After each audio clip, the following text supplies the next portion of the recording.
जैसा कि आप जानते ही हैं, पिछले हफ्ते से सुप्रीम कोर्ट में इलेक्टोरल बॉन्ड यानी चुनावी चंदे वाली एक याचिका पर सुनवाई हो रही है।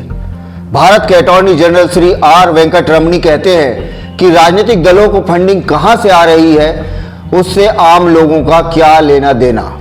आखिर आम लोगों को ये जानने की जरूरत क्या है। उन्होंने ये बात चुनावी बॉन्ड पर चर्चा करते हुए सुप्रीम कोर्ट में कही। Hello and welcome to my channel facts e book. मैं हूं आरिफ शेख।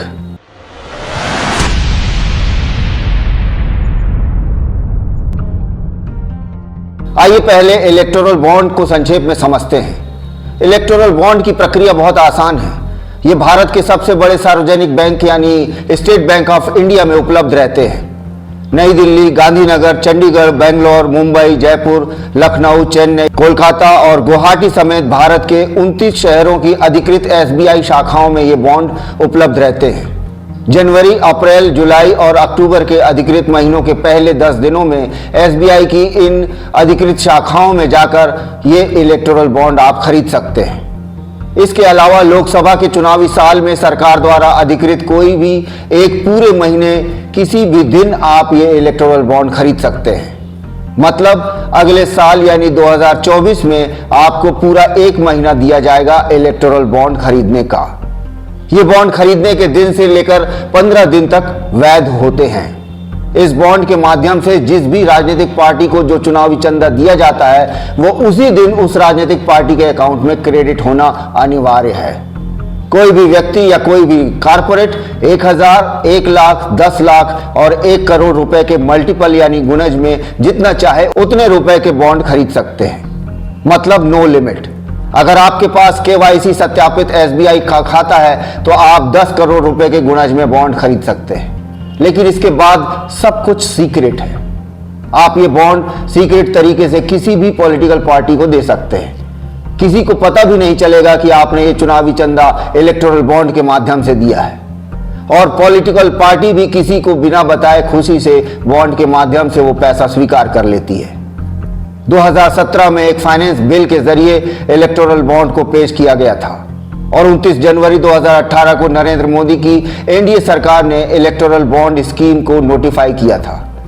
तब मोदी जी ने कहा था कि हम चुनाव सुधार के तहत पारदर्शिता लाने के लिए ये बिल लाए हैं। राजनीतिक पार्टियों के अकाउंट में तो पैसा दिखेगा, लेकिन ये चुनावी चंदा किसने दिया ये पता नहीं चलेगा। इसकी जानकारी किसी को नहीं होगी। जाहिर है ऐसे कामों को सुप्रीम कोर्ट में चैलेंज किया जाता है तो वही हुआ। एक पिटिशनर ने सुप्रीम कोर्ट में ये कहते हुए एक सूट फाइल कर दिया कि एक आम आदमी के पास एक कौड़ी भी कहां से आई सरकार जानना चाहती है। लेकिन जब राजनीतिक पार्टियों की बात आती है तो वो किसी से भी कितना भी पैसा ले सकती है और किसी को भी कुछ बताने की जरूरत नहीं होती। तब इसके प्रतिवाद में अटॉर्नी जनरल ने सुप्रीम कोर्ट में कहा कि सबसे पहले तो बिना उचित प्रतिबंधों के अधीन हुए किसी भी चीज और हर चीज को जानने का कोई अधिकार नहीं हो सकता।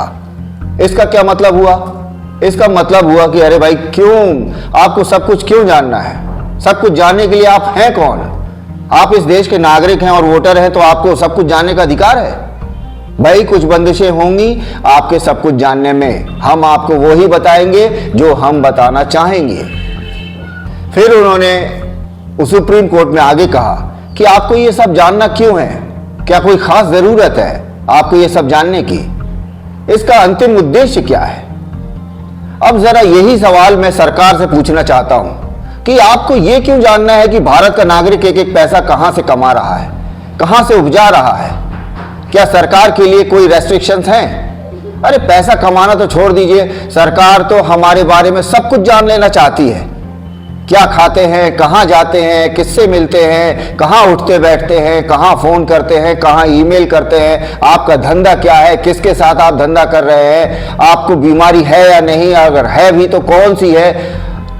और अपने इसी उद्देश्य के लिए वो कहती है कि आधार कार्ड को अपने फोन नंबर से जोड़िए, फिर आधार कार्ड को पैन कार्ड से जोड़िए, अब आधार कार्ड को बैंक खाते से जोड़िए, फिर इस कार्ड को उस कार्ड से जोड़िए और कार्ड से कार्डों को जोड़ते रहिए। और ये सब क्यों? क्योंकि सरकार आपके बारे में सब कुछ जानना चाहती है। तो क्या सरकार के लिए कोई रेस्ट्रिक्शंस नहीं है? सरकार के लिए कोई रेस्ट्रिक्शंस नहीं है। राजनीतिक पार्टियों के लिए भी कोई रेस्ट्रिक्शंस नहीं है। आप उनके बारे में एक सीमा से ज्यादा नहीं जान सकते। ये कॉन्सेप्ट समझ के परे है। और अटॉर्नी जनरल के जरिए सरकार का सुप्रीम कोर्ट में दिया गया ये बयान मेरी जानकारी में अब तक का सबसे निचले स्तर का बयान प्रतीत होता है।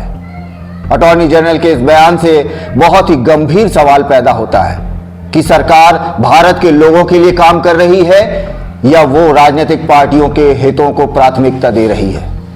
सरकार सही मायनों में किसको रिप्रेजेंट कर रही है? क्या वो भारत के नागरिकों के वेलफेयर को रिप्रेजेंट करने के लिए है या वो किसी राजनीतिक पार्टी के वेलफेयर को रिप्रेजेंट कर रही है? ये बहुत आश्चर्यजनक है। मेरी राय में चुनावी चंदा ही भ्रष्टाचार की जड़ है। या इसे दूसरे रूप में समझें कि एक बिजनेसमैन अपना पैसा कहां इन्वेस्ट करता है और क्यों करता है। क्या एक बिजनेसमैन अपना पैसा उस राजनीतिक पार्टी को चंदे के रूप में देना चाहेगा जिसकी सरकार बनाने की संभावना नगण्य हो, या उस राजनीतिक पार्टी को जिसकी की सरकार बना लेने की पूरी संभावना हो? अगर सच बोला जाए तो मेरी राय में यह मान लेना चाहिए कि कारपोरेट जो चुनावी चंदा देते हैं उनमें से अधिकांश को देश के कल्याण की नहीं पड़ी। उनको डेमोक्रेसी नहीं बचानी है, उनको प्रजातंत्र नहीं बचाना है। वो तो चंदा देते हैं सिर्फ इसलिए कि उनके धंधे बड़े ही स्मूथ तरीके से चले। जिस राजनीतिक पार्टी को कारपोरेट चंदा देते हैं वो जब सत्ता में आती है तो वो चाहते हैं कि जब जरूरत हो तो सरकार उनकी मदद करे और उनके धंधे को फेवर करती हुई नीति बनाए।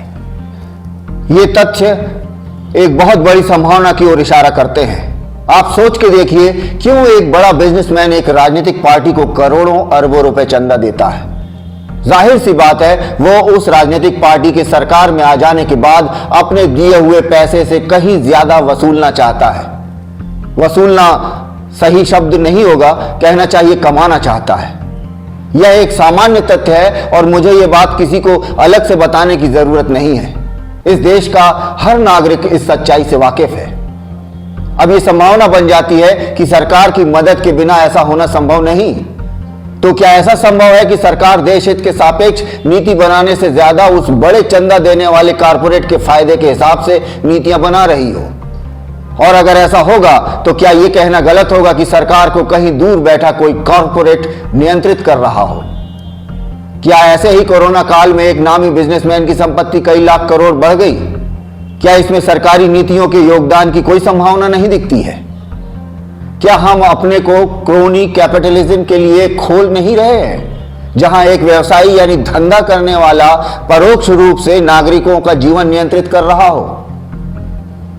और हम अपने फेवरेट राजनीतिक दल का झंडा बुलंद किए रहते हैं, उनके लिए प्रचार करते हैं, उनकी कथित विचारधारा का महिमा मंडन करते हैं, समाज में उस राजनीतिक दल को वोट देने का माहौल बनाते हैं और फिर लंबी लंबी कतारों में खड़े होकर अपनी उंगली में स्याही लगवाकर वोट देने के अपने राष्ट्रीय कर्तव्य को पूरा करने के आत्मगौरव से भर जाते हैं। फिर हमारे फेवरेट उम्मीदवार के चुनाव जीत जाने पर उसे कंधे पर बैठा पूरे नगर में स्वागत रैली निकालते हैं। फिर जो होता है उससे बड़ी विडंबना नहीं हो सकती।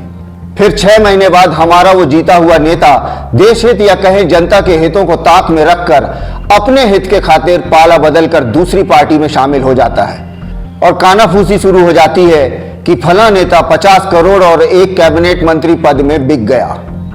और जनता तो बेचारी बहुत भोली है और उसकी याददाश्त भी बहुत कमजोर होती है। वो सवाल पूछना नहीं जानती। कुछ समय बाद चुनाव का समय आते ही वो फिर से अपना कोई फेवरेट नेता चुनकर उपरोक्त प्रक्रिया को दोहराने में लग जाती है। यही इस देश का चलन है। शुक्रिया।